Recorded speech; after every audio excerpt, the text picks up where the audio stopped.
I thought I might take this time while I have this progression of eggs in my coop right now just to make a video about this. I have 3 hens. They're all about 5 months old, raised from chicks.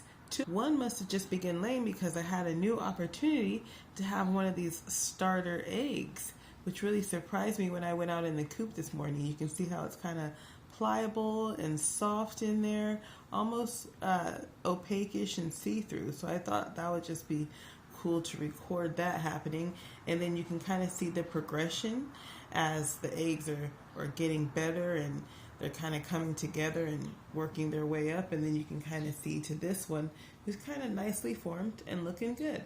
So I just thought that was a cool little thing to note, the difference between some hens that are just starting and kind of getting together their method and their abilities. It's really soft in my hand. It's so soft. It's kind of nice to touch. I'm just scared I don't want it to actually break on me. Hopefully it's picking it up. And they are on layer feed. They started really on starter feed, which is the high protein, kind of to get them developed.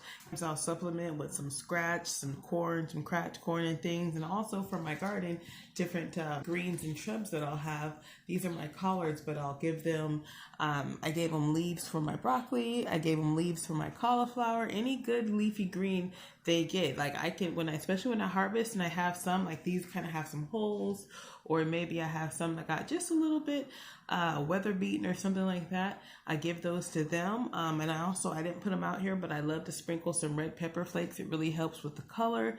It really helps keep them healthy as well, as what they say. There's other things that you can sprinkle back there. I'll put a couple lists on there.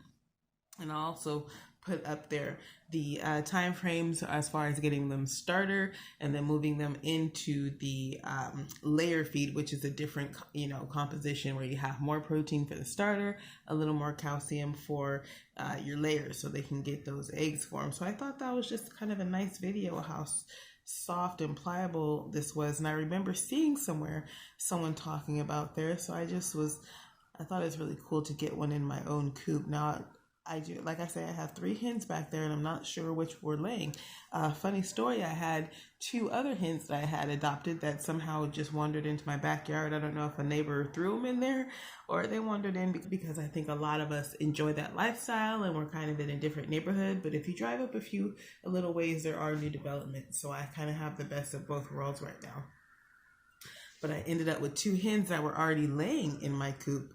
I'm not sure if they kind of triggered my hens to start laying or if it was just time, because I thought I was going to be waiting for a little while. I really wasn't expecting, because this is coming up on right about July for us, which is some of the hottest times. So I really just assumed that they were going to wait until it cooled down to start laying. So we've really been enjoying some eggs lately. That's the progression. And I do want to get 1 roux because I do want to start a cycle. So I want to have like maybe 2 layers and then maybe 1 roux so that I can continue to get more chicks as we harvest, and then it'll just be a nice little cycle. I don't have a lot of room back there, but just enough to kind of, if I work a proper plan, we'll have good meat, good eggs, and other things coming down the pipeline. I want to get some goats and some other things. So stay tuned and take a look around once you're here and see what other videos I'm going to put up. So I just thought that was a nice progression. This is a nice fully formed. This one's beautiful. I really like this one. Thanks again.